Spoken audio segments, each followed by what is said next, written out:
এই যে এপ্রিল মাসে রমাদান আসতেছে না, রমজানে সাহারি খাওয়ার সময় আপনারা তাহাজ্জুদ পড়ে নেবেন ফজরের আগ দিয়ে, পারা যাবে না? ওই টাইমে আল্লাহর রহমত বরকত খুব বেশি আল্লাহ নাজিল করেন। আল্লাহ প্রথম আকাশে তখন নেমে আসে। সুবহানাল্লাহ পড়েন। আমি যদি কোনদিন পথে ভুলে যাই, হাতে ছানি দিয়ে কাছে নিও, মমতার বন্ধনে আমায় বেঁধে সব ভুল ক্ষমা করে দিও। চিল্লায় পড়তে হবে আমিন। ইসলামিক লাইফ, জীবন গড়ুন কোরআন সুন্নাহর আলোকে। প্রতিদিন আমরা কোরআন পড়ব। ফজরের পরেই কোরআন তেলাওয়াতের দরকার আছে না নাই? কারণ এটা নফল ইবাদতের মধ্যে নাম্বার 1। নফল ইবাদতের লিস্টের মধ্যে কোরআন তেলাওয়াতটা নাম্বার কত? আওয়াজ করে কত? তাহলে এখন থেকে আমাদের স্লোগান হোক, ফজরের সালাতের পরে আমরা কোরআন তেলাওয়াত করব। ইনশাআল্লাহ নাই? রাজি আছেন তো সবাই? ফজরের পরপরই যেন গাইবান্ধার প্রতিটি গ্রাম থেকে, প্রতিটি ঘর থেকে কোরআনের সুমধুর বাণী ভেসে আসে, ঠিক কিনা? আমাদের ছেলেমেয়েরা কোরআন শিখুক, কোরআন জানুক, কোরআন শিখে মানুষ হোক, আমরা চাই না? কারণ কোরআন শিখলেই মানুষ হওয়া যায়। কোরআন এসেছে মানুষের মতো মানুষ বানাতে। গরুর পেট থেকে বেরোলে এটা গরু, ছাগলের পেট থেকে বেরোলেই ওটা ছাগল হয়ে যায়, কিন্তু মানুষের পেট থেকে বেরোলেই ওটা মানুষ হয় না, ওটার মানুষ বানাইতে হয়। আর মানুষ বানাইতে হইলে যে কিতাবটা লাগে, ওই কিতাবটার নাম কোরআন। পড়তে জানেন তো সবাই? রিডিং দেখে পড়তে জানেন? একটা অক্ষর পড়লে 10টা নেকি দেয় কে?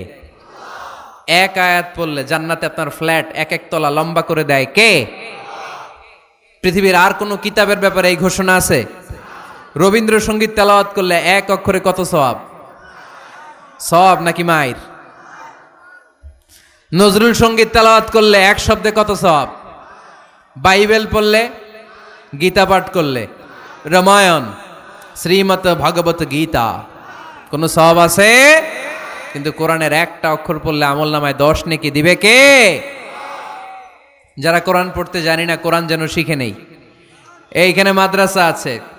এক ভাই সিনেমা কিনে, সিনেমা হল কিনে এটার মাদ্রাসা বানায় ফেলছে। চমৎকার না আইডিয়াটা? পৃথিবীতে আইডিয়ার বড় দাম। Just try to generate new ideas, you will win the world. গোটা বিশ্ব আপনি জয় করবেন যদি মাথায় আইডিয়া থাকে, ঠিক কিনা? কি সুন্দর আইডিয়া ভাইয়ের। আগে ছিল কি? সিনেমা, এখন হয়েছে মাদ্রাসা। এখন কি পারা যাবে না এরকম? ছেলে মেয়েদেরকে মাদ্রাসাগুলোতে দিবেন। মসজিদে সান্ধ্যকালীন কোরআন শিক্ষার আসর করবেন। ইমাম আছেন কারা কারা দেখি? আইম্মাতুল মাসাজিদ, বিভিন্ন মসজিদের ইমাম। ও, অনেক ইমাম আসছে তো, মাশাআল্লাহ মাশাআল্লাহ, হাত নামান। আমি অনুরোধ করব, ছোটবেলায় আমরা মক্তবে যেতাম কোরআন পড়ার জন্য। এই মক্তবের সিস্টেম আশা করি চালু আছে আপনাদের মসজিদে, আছে না? আচ্ছা, এটা ছোটদের জন্য। মুরব্বীদের জন্য একটা সিস্টেম করার দরকার আছে না নাই? বয়স্কদের জন্য কোরআন শিক্ষার আসর। ইমাম সাহেবরা যারা হাত তুলছেন, করা যাবে? হ্যাঁ, ইনশাল্লাহ বলেন। বিকেলে বা সন্ধ্যায় বয়স্কদের কোরআন শিক্ষার আসর। আর বয়স্করা যারা পারেন না, একটু যাওয়া যাবে পড়ার জন্য? এগুলো হইতেছে ওয়াজ। আপনাদের খোঁজ খবর নেয়া, কি করলেন, কার কি অবস্থা, কেমনি একটু ইমপ্রুভ করা যায়, কেমনি জান্নাতের রাস্তাটা একটু ক্লিন করা যায়, এক ধাপ এগিয়ে যাওয়া যায়, এগুলোই ওয়াজ, ঠিক কিনা? তাহলে যারা আমরা কোরআন জানি না, আজকের এই গাইবান্ধার বিশাল জনসমুদ্রের এই প্রোগ্রাম তখনই সফল হবে যখন এই নিয়ত করে আমরা ফিরতে পারবো যে কোরআন শিখে মরতে চাই। রাজি আছি সবাই? রাজি আছি সবাই? তাহলে নফল ইবাদতের 1 নাম্বার লিস্ট হচ্ছে কোরআন তেলাওয়াত। এই কোরআন তেলাওয়াত করে আমরা আল্লাহর কাছে যেতে চাই। লিস্ট নাম্বার 2, তাহাজ্জুদের সালাত। কিসের সালাত? পড়েননি মাঝে মাঝে? নাকি ফজরই পড়তে পারেন না? হ্যাঁ, রব্বুল আলামিন বলেন, ওমিনাল লাইলি ফাতাহাজ্জাদ বিহি নাফিলাতান লাকা আসা আন ইয়াবআসাকা মাকামান মাহমুদা। রাত্রিবেলায় যে ব্যক্তি তাহাজ্জুদের সালাত আদায় করবে তার মর্যাদা বাড়িয়ে দেয় কে? এই যে এপ্রিল মাসে রমাদান আসতেছে না, রমজানে সাহারি খাওয়ার সময় আপনারা তাহাজ্জুদ পড়ে নেবেন ফজরের আগ দিয়ে, পারা যাবে না? ওই টাইমে আল্লাহর রহমত বরকত খুব বেশি আল্লাহ নাজিল করেন। আল্লাহ প্রথম আকাশে তখন নেমে আসে, সুবহানাল্লাহ পড়েন, আর ডাকতে থাকে, এই কার কি লাগবে চাও, কার কি লাগবে। উনি ডাকে দেওয়ার জন্য, আমাদের চাওয়ার সময় নাই, আমাদের চাওয়ার সময় নাই। কার কি লাগবে ওই সাহারির সময় তাহাজ্জুদ পড়ে আল্লাহর কাছে চান, আপনার মনোবাসনা সব পূর্ণ করে দিতে পারে কে? কোরআনে ঘুমের কয়েকটা আরবি আছে। ঝিমুনি ভাব যে আসে এটাকে আরবিতে বলে নুআস। অনেক সময় গাড়িতে বসে থাকলে এরকম ঝিমুনি আসে না, এটার আরবিতে কি বলে? নুআস। আর হালকা সামান্য ঘুম, যেই ঘুমে মানুষ ঘুমায় আবার আশেপাশে কে যেন কথা বলে শোনাও যায়, এরকম একটা পাতলা ঘুম আছে না নাই? এটাকে ইংরেজিতে বলে পাওয়ার ন্যাপ, এটারে বলে সিনা, এটারে কি বলে? আর সিম্পল ঘুম আমরা যেটা রাতে ঘুম দেই এটার বলে নাউম, এটারে কি বলে? এই সিনা আর নাউম কোরআনের এক আয়াতে আছে না নাই? আয়াতুল কুরসির ভেতরে লা তাআখুযুহু সিনাতু ওয়ালা নাউম, আল্লাহর সিনাও নাই আল্লাহর নাউমও নাই। তাহলে একটা পেলাম নুআস ঝিমুনি, আরেকটা পেলাম হালকা ঘুম সিনা, আরেকটা পেলাম স্বাভাবিক ঘুম, এটার বলে নাউম, আরেকটা আছে গভীর ঘুম, এটার বলে হুজুদ। এটার কি বলে? সবাই আওয়াজ করে বলতে হবে, এটার কি বলে? হুজুদ। এটা কখন হয়? রাত ৩টার পরে হয়। আহারে কি আরামের ঘুম, কম্বল টাইনা টাইনা ঘুমাইতে মন চায়, অ্যালার্ম বাজতে থাকে, অ্যালার্ম আরেক দিকে ফালাইয়া মজার ঘুম, আর নাক ডাকে, আছে না নাই? এই শেষ রাতের মজার ঘুমটাকে আরবিতে বলে হুজুদ। এই হুজুদের ঘুমকে স্যাক্রিফাইস করে যে নামাজ পড়া হয় ওই নামাজটারে বলে সলাতুল হুজুদ বা সলাতুত তাহাজ্জুদ। পড়েন সুবহানাল্লাহ। ওই নামাজটারে আল্লাহ বড্ড পছন্দ করে। ওই নামাজ যারা পড়ে তাদেরকে কাছে টেনে নেয় কে? মাঝে মাঝে তাহাজ্জুদ পড়তে রাজি আছেন তো সবাই? আল্লাহর নৈকট্য পাওয়ার ৩ নম্বর নফল ইবাদত হচ্ছে দোয়া করা। কি করা? দোয়া করতে রাজি আছেন তো সবাই? দোয়া কিন্তু অনেক পাওয়ারফুল। আর দোয়া মুখুল ইবাদা, দোয়া হচ্ছে ইবাদতের নির্যাস। যে দোয়া করলো না সে কিচ্ছু করলো না, ঠিক কিনা? যার দোয়া মিস তার সব মিস, ঠিক কিনা? এজন্য নামাজের মধ্যে আমরা দোয়া করি।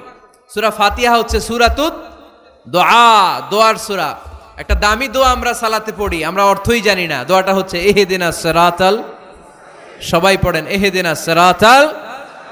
আমি যদি কোনদিন পথ ভুলে যাই, হাত ছানি দিয়ে কাছে নিও, মমতার বন্ধনে আমায় বেঁধে সব ভুল ক্ষমা করে দিও। আমি যদি কোনদিন পথ ভুলে যাই, হাত ছানি দিয়ে কাছে নিও, মমতার বন্ধনে আমায় বেঁধে সব ভুল ক্ষমা করে দিও। চিল্লায় পড়তে হবে আমিন। ইহদিনাস সিরাতাল মুস্তাকিম। আল্লাহ আপনি আমারে সরল সঠিক পথ দেখান, আল্লাহ আপনি আমারে সোজা পথ দেখান, কোনো বাঁকা পথে আমাকে নিয়েন না। বিশ্বনবী খেজুরের ডাল ভেঙে মরুভূমিতে একটা ডাক দিলেন সোজা, বললেন এটা সিরাতুল মুস্তাকিমের পথ। আর ডানে বায়ে ছোট ছোট আর অনেকগুলো দাগ টানলেন। বিশ্বনবী বললেন এগুলো শয়তানের পথ, ডান দিকে শয়তান হাতছানি দিবে, মাহফিলে যাইস না, বিপিএল এর খেলায় আয়।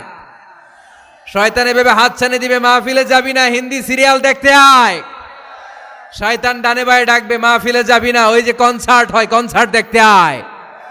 কোরআনের মাহফিলে যাবি না, ক্যাসিনো খেলার ব্যবসা করতে আয়। ডানে বায়ে ছোট্ট ছোট্ট ডাক দিবে, কোরআনের আন্দোলনে যাবি না, বামপন্থীদের সাথে আন্দোলনে আয়। এরকম সিরাতুল মুস্তাকিমের ডানে বায়ে রাম আর বামপন্থীদের ডাক আছে না নাই? কোন ডাকে মুসলমান যায় না, ডানে বায়ে কোথাও মুসলমান মুভ করে না। মুসলমান চলে সোজা রাস্তায়। এই রাস্তার নাম হচ্ছে সিরাতুল মুস্তাকিম। চিল্লায় বলতে হবে রাস্তার নাম কি? প্রতিদিন এই রাস্তাটা আমরা আল্লাহর কাছে চাই। আমরা বলি ইহদিনাস সিরাতাল মুস্তাকিম, আল্লাহ সরল সঠিক সোজা রাস্তাটা আপনি আমাদেরকে দেখান। চিল্লায় পড়েন আমিন। এজন্য দোয়ার মতো দোয়া করতে জানলে ইটস লাইক এ মিসাইল। এটা হচ্ছে একটা মিসাইলের মতো, এটা মিসাইলের মতো। মিসাইল হামলা করলে যেমনি লক্ষ্য বস্তুতে যে ভেদ করবে, দোয়ার মতো দোয়া করতে জানলেও এটা লক্ষ্য বস্তুতে যে আঘাত করে, আল্লাহর আরশে যে নক করে। চিল্লায় পড়েন সুবহানাল্লাহ। এজন্য বেশি বেশি দোয়া করতে রাজি আছেন তো? সবার জন্য করবেন, নিজের জন্য করবেন, অন্যের জন্য করবেন।